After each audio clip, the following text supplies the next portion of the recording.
आप देख रहे हैं अपना बिहार और आपके साथ मैं हूं विवेक। गंगा में उफान की वजह से पटना और आसपास के कई गांवों पर बाढ़ का खतरा मंडरा रहा है। लिहाजा मुख्यमंत्री खुद हालात का जायजा लेने कई घाटों पर गए। 2016 वाले हालात ना बन जाएं और इसे लेकर मुख्यमंत्री ने अधिकारियों को हर वक्त अलर्ट रहने और जरूरी इंतजाम का निर्देश दिया है। गंगा के रौद्र रूप ने बिहार की चिंता बढ़ा दी है। गंगा की धार बता रही है कि हालात कितने गंभीर हैं। हर दिन हर घंटे गंगा का जलस्तर बढ़ रहा है। लिहाजा सैलाब के संभावित खतरे को देखते हुए मुख्यमंत्री नीतीश कुमार ने कई घाटों का जायजा लिया। घाटों पर घूम घूम कर मुख्यमंत्री ने बहुत ही बारीकी से हालात का जायजा लिया। कभी घाटों के किनारे जाकर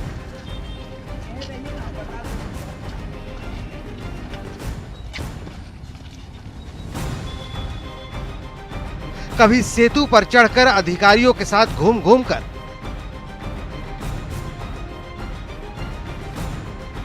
तो कभी घाटों की रेलिंग पर चढ़कर पूरे हालात का सीएम ने निरीक्षण किया।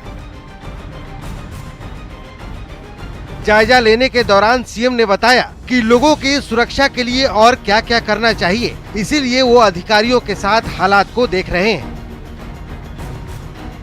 गंगा नदी का जलस्तर ऊंचा हो रहा है, तो इसलिए सबको देख रहे हैं कि लोगों की सुरक्षा के लिए क्या और किया जाना चाहिए। सारे विभाग के अधिकारीगण भी साथ एक एक चीज को देख रहे हैं, उसी के लिए मुख्यमंत्री ने पटना मुख्य नहर के दीघा लॉक समेत कुर्जी गोसाई टोला, एलसीटी घाट और गांधी घाट का जायजा लेने के साथ ही पटना शहर की सुरक्षा दीवार का भी जायजा लिया। गंगा जल का स्तर तो बढ़ रहा है, ये तो पता ही था। और जब भी कभी हेलीकॉप्टर से जा रहे थे तो हम तो दोनों की स्थिति को देख रहे थे। इधर कल इसके बारे में हम लोगों ने एक मीटिंग की और उसके बारे में पूरी जानकारी ली, तो सबके बारे में जानकारी मिली कि इसका जल स्तर और बढ़ रहा है, इसके जल स्तर को और बढ़ने की संभावना है। तो इसी के लिए आज हम देख लिए कई जगहों पर, और पूरी तैयारी जो 2016 में जो गंगा का जल स्तर हुआ था, तो गंगा नदी के किनारे वाले जितने जिले हैं, आप समझ लीजिए 12 जिले, तो कुल मिला के सब के बारे में ध्यान रखना होगा। तो उन सब चीज़ों के लिए ही इसको देखना था, और हमने इसलिए कह दिया है कि 2016 में जिन इलाकों पर असर पड़ा है उसको ध्यान में रखते हुए पूरी तैयारी करके उन लोगों की सुरक्षा के इंतजाम प्राप्त। दरअसल पिछले एक हफ्ते से गंगा नदी उफान पर है। बक्सर से लेकर भागलपुर तक गंगा डरा रही है। जाहिर तौर पर हालात भयावह हैं। पटना से न्यूज़ 18 के लिए आनंद अमृतराज और मनोज कुमार की रिपोर्ट। सड़क मार्ग से बाढ़ का जायजा लेने के बाद सीएम नीतीश ने एरियल सर्वे किया। सीएम ने गंगा किनारे जिलों में बाढ़ का हाल जाना, और तस्वीरें हम आपको दिखा रहे हैं कि ये बताने के लिए काफी हैं कि सीएम बाढ़ को लेकर गंभीर हैं। तो बाढ़ का एरियल सर्वे मुख्यमंत्री से पहले भी एरियल सर्वे कर चुके हैं, लेकिन जिस तरीके से पानी की आवक है, नदियों में बाढ़ जैसे हालात हैं, और खासकर उन 12 जिलों का जिक्र मुख्यमंत्री ने किया जो कि गंगा किनारे बसे हैं, उन पर आफत जिस तरीके से आई है, उन सभी इलाकों का एरियल सर्वेक्षण करके इसके समाधान की तैयारी मुख्यमंत्री निकालने में जुट गए हैं।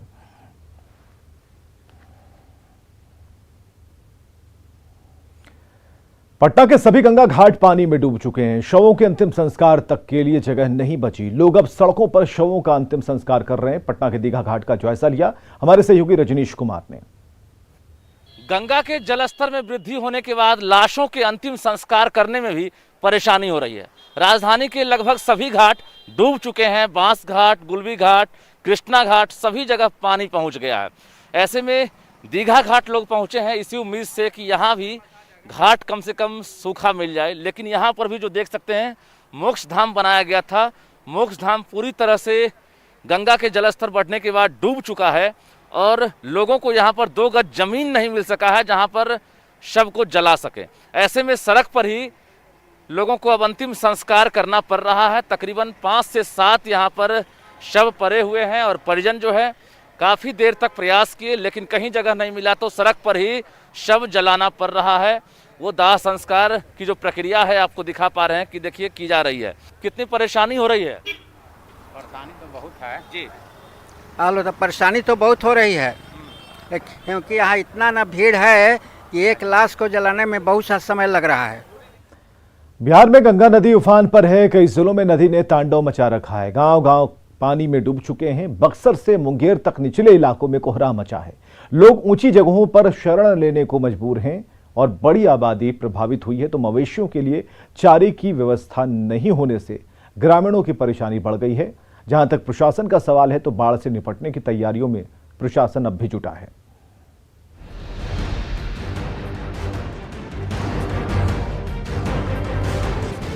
बिहार में बाढ़ से हालात बुरे हो चुके हैं। गंगा नदी उफान पर है। कई इलाकों में नदी खतरे के निशान से ऊपर बह रही है। राजधानी पटना में बाढ़ से बेघर हो चुके लोग सर छुपाने के लिए खतरनाक भवनों का सहारा ले रहे हैं। लॉ कॉलेज के पास कैंपस घाट पर कुछ लोग खंडहर भवनों में शरण ले रखी है, जहां रहना खतरे से खाली नहीं। भूत बंगले सा इसमें नजारा है। चारों तरफ जंगल है, लेकिन मजबूरी कहिए कि बाढ़ पीड़ित इसी में रहते हैं। लॉ कॉलेज के पास की ये तस्वीर है और कैंपस में ही ये देख सकते हैं खंडहर नुमा मकान है जो वर्षों पहले खाली करा दिया गया था। हाँ, सब दह गए। हाँ, छप्पर पर सब दह गए। हमने रहे के साधन नहीं।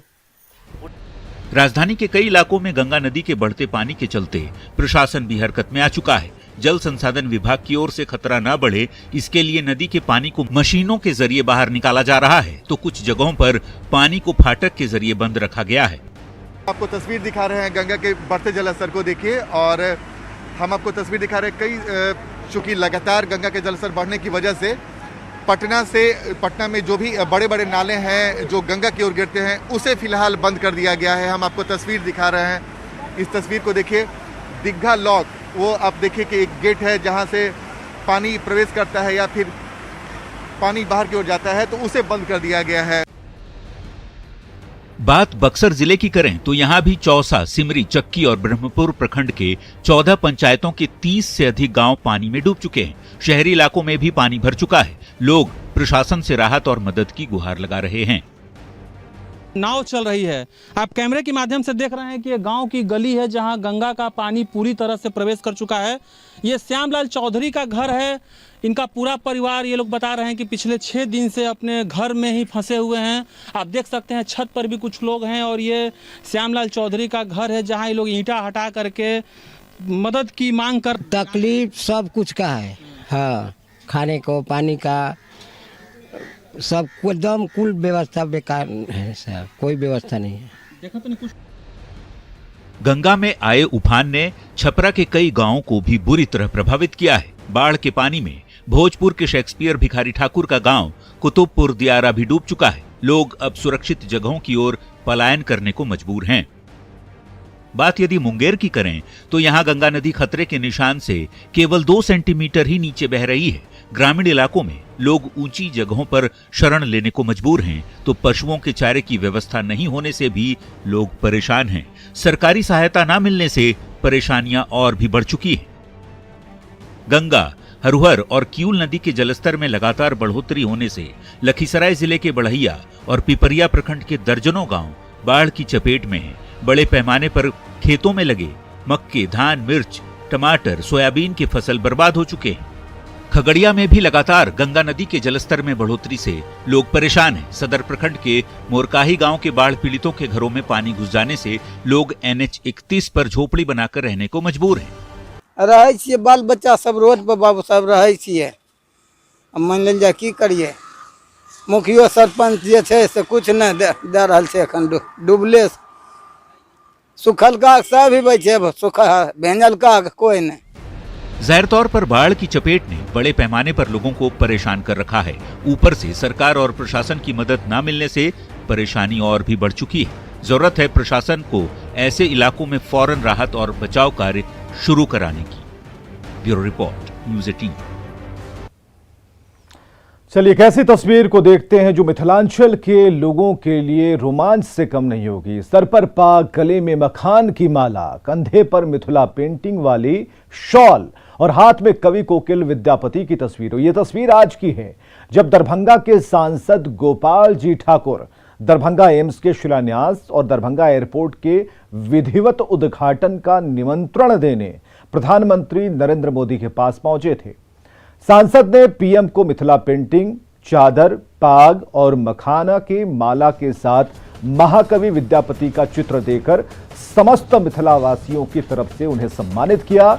उन्होंने मिथिला के लोगों की तरफ से दरभंगा में AIIMS, Kosi rail Mahasetu, IT park, मखाना को बढ़ावा देने के लिए PM को धन्यवाद दिया और इसके अलावा पूसा एग्रीकल्चर यूनिवर्सिटी को केंद्रीय विश्वविद्यालय का दर्जा देने, औरंगाबाद दरभंगा एक्सप्रेसवे को 6 लेन से जोड़ने जैसी तमाम योजनाओं के लिए भी प्रधानमंत्री का आभार जताया है। जातीय जनगणना पर सियासत के बीच आरजेडी अध्यक्ष लालू प्रसाद ने ट्वीट कर जनगणना के बहिष्कार की धमकी दी है। ट्विटर पर लालू ने लिखा है कि अगर 2021 जनगणना में जातियों की गणना नहीं होगी तो बिहार के अलावा देश के सभी पिछड़े अति पिछड़ों के साथ दलित और अल्पसंख्यक भी गणना का बहिष्कार कर सकते हैं। जनगणना के जिन आंकड़ों से देश की बहुसंख्यक आबादी का भला नहीं होता हो तो फिर जानवरों की गणना वाले आंकड़ों का क्या हम आचार डालेंगे।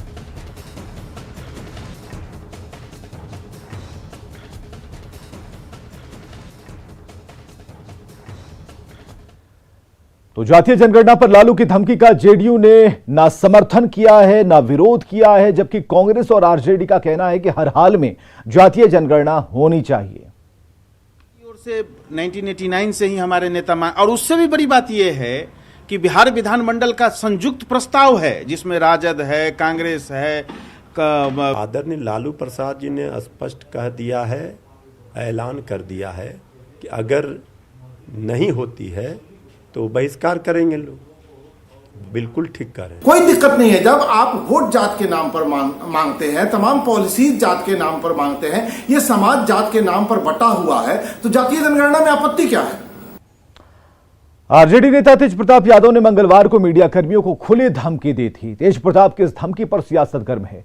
बीजेपी का कहना है कि पार्टी को परिवार की पार्टी बना देने पर इस तरह की घटना आम है। वहीं आरजेडी नेता आलोक मेहता ने पूरे घटनाक्रम पर खेद जताया है।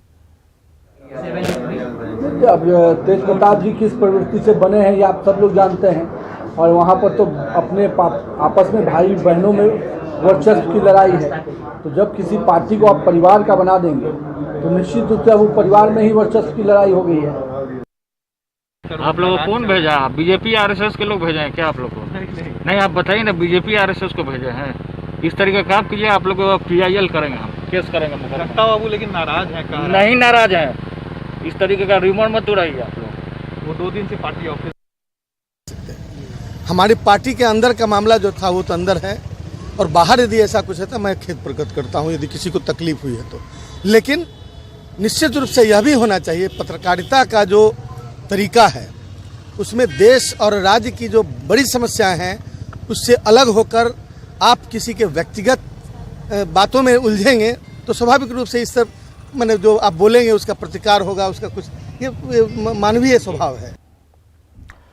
और अब खबर दिखाते हैं पुलिस की धक्का मार गाड़ी की। खबर बेतिया से है, जहां SDM कार्यालय के पास नगर थानाध्यक्ष की गाड़ी बंद हो गई।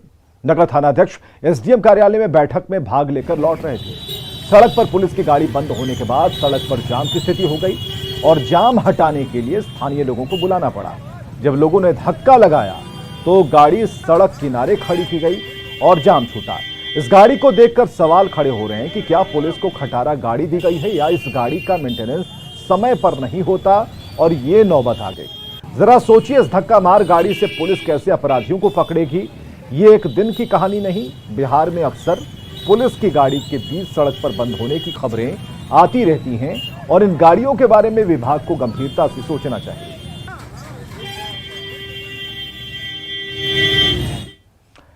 और इधर बिहार में बोरा शिक्षकों के लिए सिरदर्द बन गया है। शिक्षा विभाग की ओर से मध्याह्न भोजन के लिए आए अनाज के खाली बोरों को बेचने का निर्देश जारी किया गया।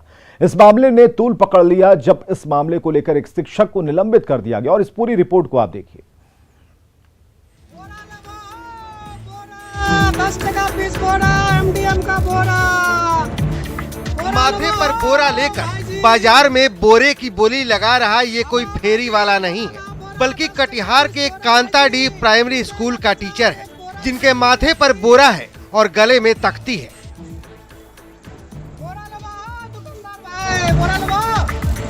जिसमें लिखे हुए शब्द से साफ है कि सरकारी आदेश पर ये बाजार में बोरा बेच रहे हैं। लेकिन इस वीडियो के सामने आने के बाद मामले ने तूल पकड़ लिया। शिक्षा विभाग ने कड़ी कार्रवाई करते हुए कंताडीह प्राइमरी स्कूल के टीचर तमीजुद्दीन को निलंबित कर दिया, जिसके बाद बिहार के नियोजित शिक्षकों ने चेतावनी जारी की है। बोरे पर मचे बवाल के बाद न्यूज 18 ने ये जानने की कोशिश की कि जिन बोरों को बेचने का निर्देश जारी हुआ है वे बोरे किस हालात में हैं। बोरों के छेदों से झांकती हकीकत बता रही है कि इन बोरों को खरीदना तो दूर, कोई देखना भी पसंद नहीं करेगा।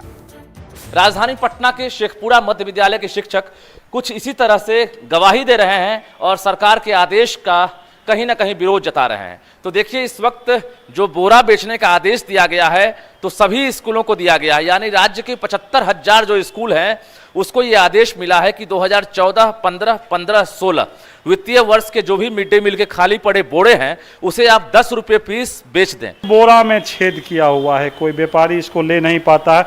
कई बार प्रयास भी किए, बुलाए भी, लेकिन बोरा देख देख के कहता नहीं सर ये लो, हम लोग मुफ्त में भी ले जाके क्या करेंगे, हम नहीं लेंगे। जाहिर है 5 से 7 साल पुराने बोरे की स्थिति ऐसी नहीं है कि उसे कोई खरीदे। लगभग सभी बोरे फटे हुए हैं या उन्हें चूहों ने कतर दिया है। हमारे यहाँ का डैमेज हो गया है और चूहा की वजह से सारे बोरा कटा हुआ है, और बोरा जब कट गया है, फट गया है, तो उस बोरे को कहाँ से हम लोग बेच पाएंगे। दरअसल शिक्षा विभाग की ओर से साल 2014-15 और 2015-16 में विद्यालयों को उपलब्ध कराए गए मध्याह्न भोजन में चावल के खाली बोरे को बिक्री करने और पैसे जमा करने का आदेश जारी किया गया है। सरकार ने खाली बोरे का मूल्य 10 रुपया प्रति बोरा निर्धारित कर दिया है। न्यूज 18 के लिए पटना से रजनीश कुमार की रिपोर्ट। इधर बेगूसराय में एक वीडियो वायरल हो रहा है जिसमें कुछ लोग खुलेआम फायरिंग करते दिख रहे हैं। वीडियो सिर्फ 8 सेकंड का है, लेकिन इससे साफ है कि लोगों में पुलिस का खौफ नहीं है।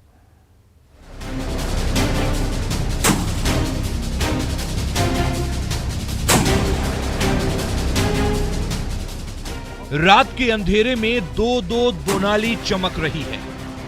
कभी एक राइफल से दंदनाती हुई गोली छूट रही है तो अगले ही पल दूसरा राइफल भी गरजने लगता है। ये देखिए, राइफल नंबर 1 से फायर हुआ तो अगले ही सेकंड दूसरे राइफल से निकली गोली हवा से बातें करने लगी। महज 8 सेकंड का यह वीडियो इन दिनों सोशल मीडिया में तेजी से वायरल हो रहा है, जिसमें एक साथ दो बंदूकबाज खुलेआम हथियारों की नुमाइश कर रहे हैं।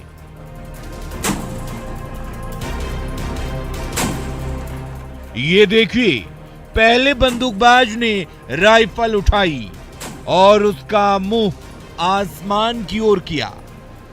उसने जैसे ही ट्रिगर दबाया वैसे ही बंदूक से छूटी गोली सीधे आसमान की ओर लपक पड़ी।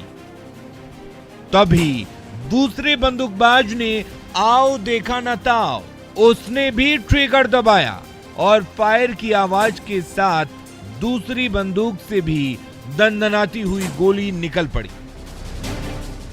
दोनों बंदूकबाजों के ठीक सामने खड़े इस शख्स ने इस दुस्साहस का वीडियो अपने मोबाइल कैमरे में उतारा और उसे सोशल मीडिया में वायरल कर दिया, जो एक से दूसरे मोबाइल होते हुए बेगूसराय पुलिस तक भी पहुंचा। हालांकि इस वायरल वीडियो में दिख रहे इन दोनों बंदूकबाजों की पहचान अब तक नहीं हो सकी है।